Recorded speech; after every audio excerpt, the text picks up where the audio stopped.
Porque todos que lutaram pela libertação da África foram silenciados. E como o Ocidente apagou suas memórias. Já te perguntaste por que parece que todo africano ou afrodescendente que tentou libertar o seu povo com consciência, verdade e dignidade acabou morto, silenciado ou esquecido? Por que é que as figuras que ousaram levantar a cabeça contra o colonialismo, contra o imperialismo e contra a exploração moderna simplesmente desapareceram da memória popular ou foram transformadas em caricaturas pelas potências que dominam o mundo? O que existe por trás da morte de Amílcar Cabral, do assassinato brutal de Patrice Lumumba, da traição que matou Thomas Sankara, do linchamento de Muammar Gaddafi, da marginalização de tantos artistas africanos, pensadores, cantores, escritores, jornalistas, ativistas, todos com um mesmo traço: o desejo profundo de libertar a África de dentro para fora? É simples e terrível ao mesmo tempo. Quem controla a informação, controla a memória. Quem controla a memória, controla o povo. E quem controla o povo, controla tudo. A história da África moderna é uma longa lista de assassinatos políticos que não foram apenas mortes físicas, mas projetos de destruição simbólica, apagamento cultural e dominação psicológica. E se tu nunca soubeste disso, a culpa não é tua. A culpa é de um sistema que desde o início se especializou em matar duas vezes. Primeiro o corpo, depois a história. Comecemos por Amílcar Cabral. Líder da luta pela independência da Guiné-Bissau e de Cabo Verde, Cabral foi mais que um comandante. Ele foi um pensador, um estratega, um homem que compreendeu que a libertação verdadeira não começa no campo de batalha, mas sim na cabeça do povo. Por isso, criou escolas nas zonas libertadas, alfabetizou camponeses, formou quadros políticos, organizou o povo para governar-se a si mesmo. E por isso mesmo, foi morto. Cabral foi assassinado em janeiro de 1973 em Conakry, oficialmente por um militante africano, um membro do seu próprio partido. Mas quem estuda história com seriedade sabe, aquele tiro foi disparado por muito mais do que uma mão. Foi disparado por interesses internacionais, por serviços secretos, por forças que viam em Cabral um perigo real. Um africano que não queria apenas independência política, queria independência mental, econômica, cultural.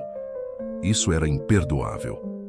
Patrice Lumumba, o primeiro-ministro do Congo recém-independente, ousou dizer não à Bélgica. Ousou dizer que o Congo não seria mais quintal de ninguém. Foi preso, espancado, executado e dissolvido em ácido. Um crime brutal que envolveu agentes belgas, norte-americanos e congolenses manipulados. E por quê?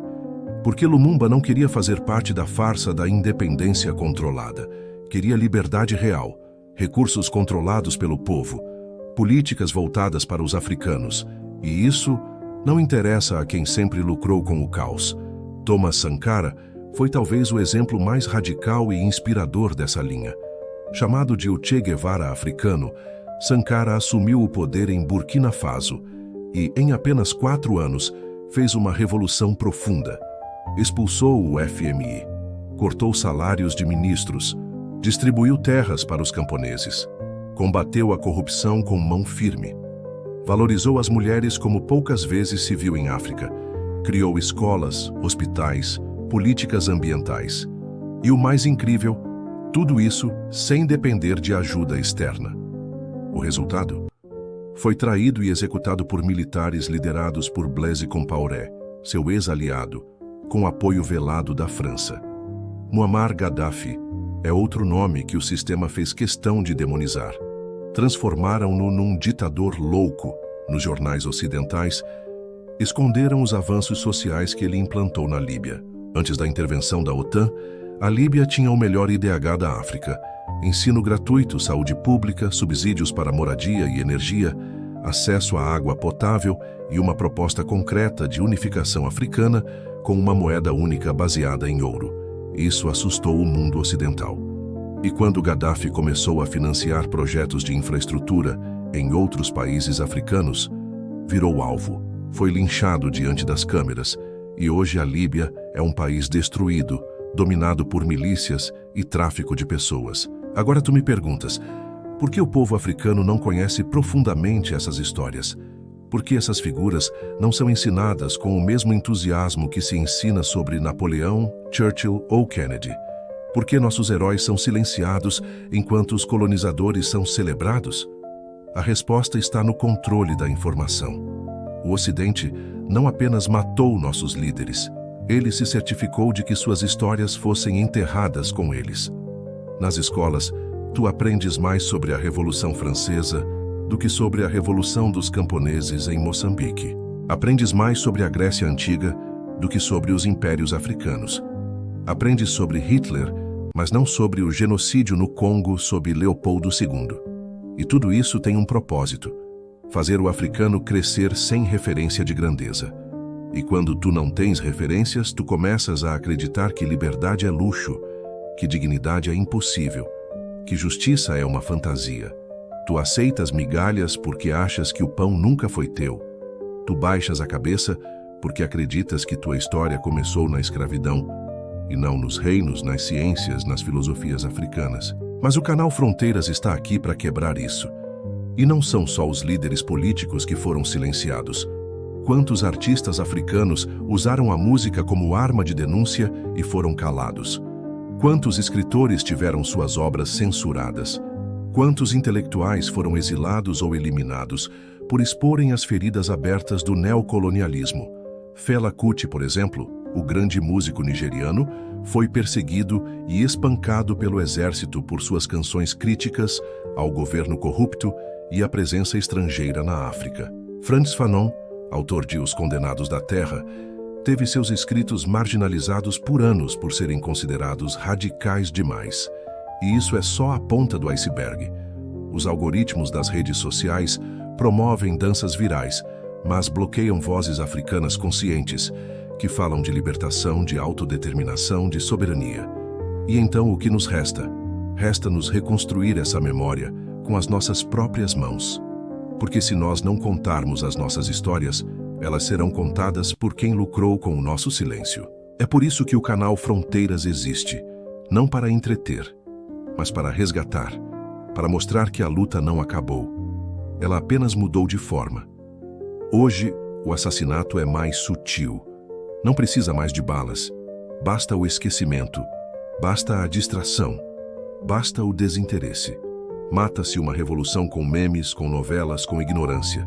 E é contra isso que lutamos aqui. Porque nós não aceitamos mais uma África que esquece seus mártires. Não aceitamos mais uma juventude que conhece Cristiano Ronaldo, mas nunca ouviu falar de Samora Machel.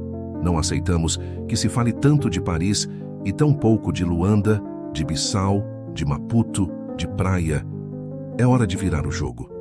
Se tu estás aqui, se tu chegaste até esse ponto do vídeo, é porque tu sentes que algo está errado, que nos enganaram, que nos roubaram algo precioso, a consciência de quem somos. E recuperar essa consciência é o primeiro passo para qualquer libertação. Cabral dizia: as armas podem libertar o território, mas só a consciência liberta o povo. Por isso, não basta ter independência política, bandeira, hino nacional. Se a tua mente ainda é colonizada, o país continua preso. Não podemos mais aceitar que todos os que falaram a verdade sejam silenciados e que os que mentem sejam promovidos. Por isso eu te peço agora, comenta: a memória é resistência aqui embaixo. Esse comentário não é só engajamento, é afirmação. É dizer que tu estás vivo, que tu pensas, que tu não esqueces. E se tu sentiste algo com este vídeo, partilha com tua família, com teus irmãos, com tua comunidade, com alguém que precisa saber que os verdadeiros heróis africanos não usavam paletó caro, mas sim botas no mato, livros na mão e amor pelo povo no coração. O nosso livro está na descrição, e ele não é apenas leitura, é arma. Aqui é o canal Fronteiras, a fronteira entre a mentira contada e a verdade silenciada. E enquanto nos tentarem calar, nós vamos falar mais alto, porque eles mataram os corpos, mas não conseguiram matar as ideias, e essas ideias estão a renascer. Agora, em ti, em nós.